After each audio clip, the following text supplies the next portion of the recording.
আসসালামু আলাইকুম ওরহমতুল্লাহি ওবরাকাত। সুপ্রিয় দর্শক শ্রোতা, তিনি ভাই বোনেরা, দেশের জনপ্রিয় দৈনিক কালের কণ্ঠের মাল্টিমিডিয়া কর্তৃক আয়োজিত বরকতময় রমজান অনুষ্ঠানে আপনাদের সবাইকে স্বাগতম।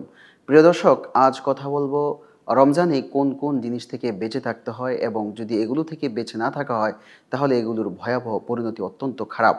প্রিয় দর্শক, রমজান মাস এবং রমজানের বাহিরে যে কোনো সময় আল্লাহর নাফরমানি এবং অন্যায় কাজ থেকে বেঁচে থাকা একজন মুমিনের অন্যতম বৈশিষ্ট্য। সুতরাং কোনো মুমিন যখন অপরাধ আসবে তখন তার থেকে বেঁচে থাকবে এবং আল্লাহর কাছে সেখান থেকে বেঁচে থাকার জন্য তাকে দোয়াও করতে হবে। বিশেষভাবে কেউ যদি রমজান মাসে এই ধরনের অন্যায় কাজে যুক্ত হয়ে যায় তাহলে মনে করতে হবে রমজানের যে বারাকা এবং কল্যাণ রয়েছে সে কল্যাণ থেকে সে কিন্তু মাহরুম হয়ে যাবে। যে সমস্ত কারণগুলোতে রমজানের বারাকা নষ্ট হয়ে যায়, রমজানের কল্যাণ নষ্ট হয়ে যায়, এর মধ্যে অন্যতম একটি হলো জামায়াতের সঙ্গে ৫ ওয়াক্ত নামাজ ছেড়ে দেওয়া এবং কোরআন শেখার পর কোরআনের প্রতি আর মনোযোগী না থাকা। এরপর দ্বিতীয় আরেকটি কারণ হচ্ছে মিথ্যা বলা এবং মিথ্যাকে প্রচার করা।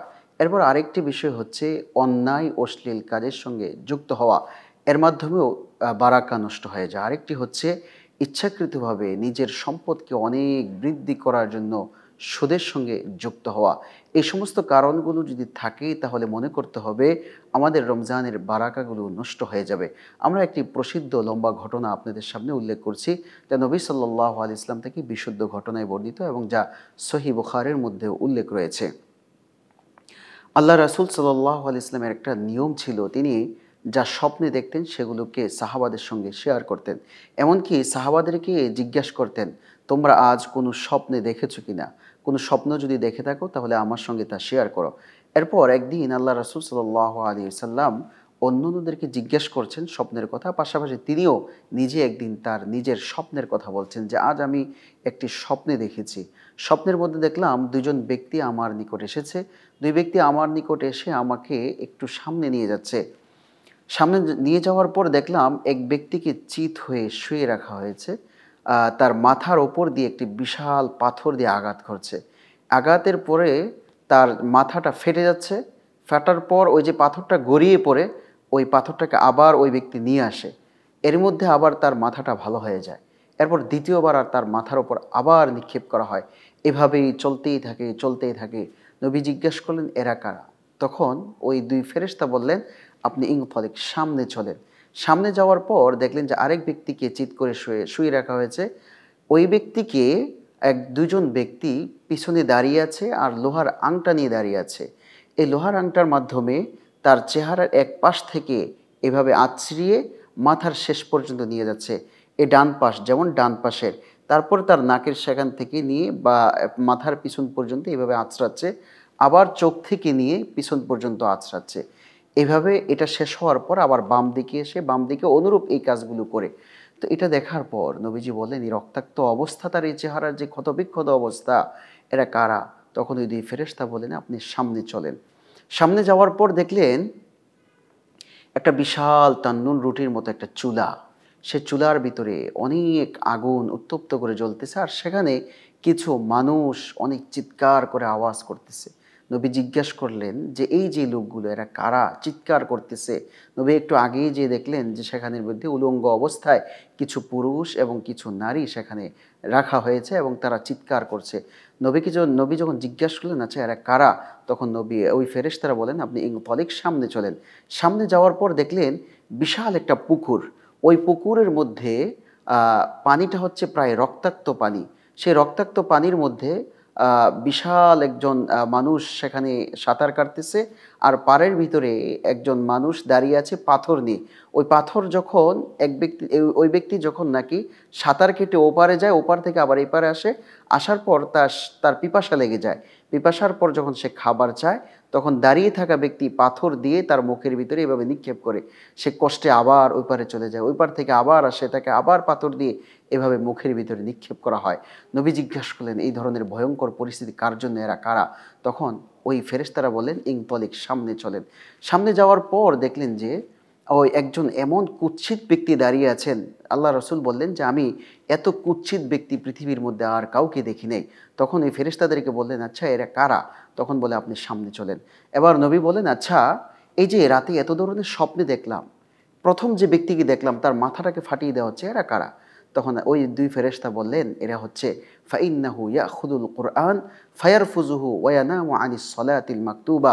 এরা হচ্ছে পৃথিবীর মধ্যে ওই সমস্ত ব্যক্তি যারা কোরআন শিখে, শিখার পর কোরআনের ওপর কোনো ধরনের আমল করে না, কোরআনকে ছেড়ে দেয়। আবার ওয়া ইয়ানামু আনিস সালাতিল মাকতুবা, এবং যাদের উপরে নামাজকে ফরজ করা হয়েছে তারা ফরজ নামাজগুলো না পড়ে ঘুমিয়ে থাকে, অলসতায় ছেড়ে দেয়। এদের শাস্তি হচ্ছে কিয়ামতের দিন তাদের মাথাগুলোকে এভাবে ফাটিয়ে দেওয়া হবে। এরপর বললেন যে দ্বিতীয় ব্যক্তি যাকে দেখলাম তার চেহারা ক্ষত বিক্ষত করা হয়েছে, এরা কারা? তখন ওই দিয়ে ফেরেশতা জবাব দিয়ে বললেন যে পৃথিবীর মধ্যে এমন কিছু মানুষ আছে যারা ফায়াকদিবুল কাদবাতা তাবলুগুল আফাক, সকালে বের হয়, বের হওয়ার পর তারা সর্বদা মিথ্যা বলতে থাকে, অর্থাৎ সবার কাছে তারা মিথ্যা প্রচার করতে থাকে এবং মিথ্যা বলতে থাকে। এগুলো ফেসবুকেও হয়, ইউটিউবেও হয় এবং ইনস্টাগ্রামে হয়। তারা চেষ্টা করে নিজেরা ভালো সত্য কিছু প্রচার না করে মিথ্যা এসব প্রোপাগান্ডা ছড়াতে থাকে, অর্থাৎ এক কথায় বলতে গেলে গুজব রটায়। এদের শাস্তি হচ্ছে এই রকম শাস্তি।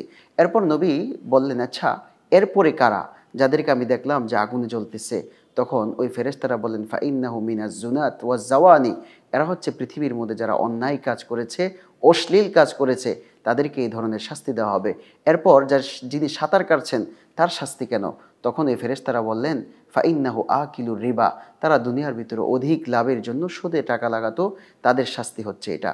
প্রিয় ভাইয়েরা আমার, রমজান মাসে আমাদের মাঝে এমন অনেক ভাইয়েরা আছেন যারা এই ধরনের অপরাধের মধ্যে জড়িয়ে যান। এরপর আরেকটি অপরাধ থেকে আমাদের বেঁচে থাকতে হবে, সেটি হচ্ছে হিংসা বিদ্বেষ যত রয়েছে এগুলো থেকে আমাদেরকে বেঁচে থাকতে হবে। আরেকটি হচ্ছে পরনিন্দা থেকে বেঁচে থাকতে হবে, যেগুলোর মাধ্যমে একেবারে মৃত ভাইয়ের গোশত খাওয়া। আল্লাহ তাআলা বলেছেন যে তোমরা কি পছন্দ করো তোমরা মৃত ভাইয়ের গোশত খাও? এটা তো কেউ পছন্দ করে না। সুতরাং যারা পছন্দ করবে তাহলে মনে করতে হবে তারা মৃত ভাইয়ের গোশত খায়। এই জন্য পরনিন্দা থেকেও আমাদেরকে বেঁচে থাকতে হবে। এই ধরনের কাজের সঙ্গে, এই নেককারজনক কাজের সঙ্গে যদি আমরা যুক্ত হই, এই নিকৃষ্ট যে বৈশিষ্ট্যগুলো রয়েছে এগুলোর সঙ্গে যদি আমরা যুক্ত হই, তাহলে আমাদের রমজানের যে বারাকা রয়েছে, রমজানের যে কল্যাণ রয়েছে, এগুলো আর থাকবে না। এই জন্য এগুলো থেকে আমাদেরকে খুব সতর্ক থাকতে হবে, নিজে সতর্ক থাকতে হবে, পরিবারকে সতর্ক রাখতে হবে, আশপাশের বন্ধুবান্ধবদেরকেও সতর্ক রাখতে হবে। আল্লাহ রাব্বুল আলামিন আমাদেরকে এসব বিষয়ে সতর্ক হয়ে রমজানের সার্বিক কল্যাণ অর্জনের তৌফিক দান করুন। আমিন।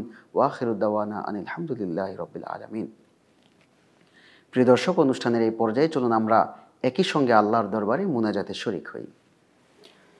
আলহামদুলিল্লাহি রাব্বিল আলামিন ওয়াসসালাতু ওয়াসসালামু আলা সাইয়্যিদিল আমবিয়া ওয়াল মুরসালিন ওয়া আলা আলিহি ওয়া আসহাবিহি আজমাইন।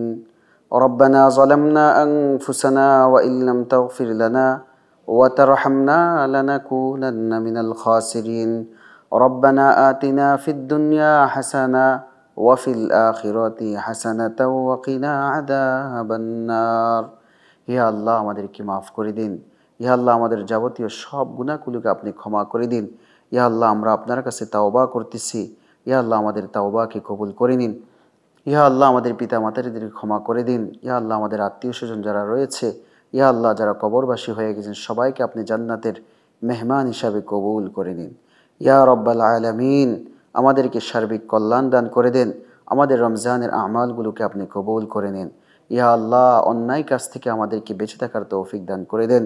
ইয়া আল্লাহ, যেসব কারণে আমাদের রমজানের বারাকা নষ্ট হয়ে যায়, রোজার বারাকা নষ্ট হয়ে যায়, ওই সমস্ত খারাপ কাজ থেকে আমাদেরকে হেফাজত রাখেন।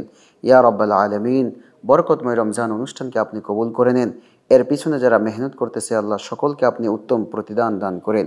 ইয়া আল্লাহ, বসুন্ধরা গ্রুপের মাননীয় চেয়ারম্যান সহ পরিবারবর্গকে আল্লাহ আপনি সার্বিক কল্যাণ দান করেন, তাদের দ্বীনি খিদমাতগুলোকে কবুল করে নেন। ওয়া সাল্লাল্লাহু তাআলা আলা খায়রি খালকি মুহাম্মদ ওয়া আলিহি ওয়া আসহাবি আজমাইন বিরহমাতিকা ইয়া আরহামার রাহিমিন। প্রিয় দর্শক, এতক্ষণ আমাদের সঙ্গে থাকার জন্য আপনাদের সবাইকে ধন্যবাদ। পরবর্তী অনুষ্ঠান দেখার আমন্ত্রণ জানিয়ে আজকের মতো এখানেই শেষ করছি। আসসালামু আলাইকুম ওয়া রাহমাতুল্লাহি ওয়া বারাকাতুহু।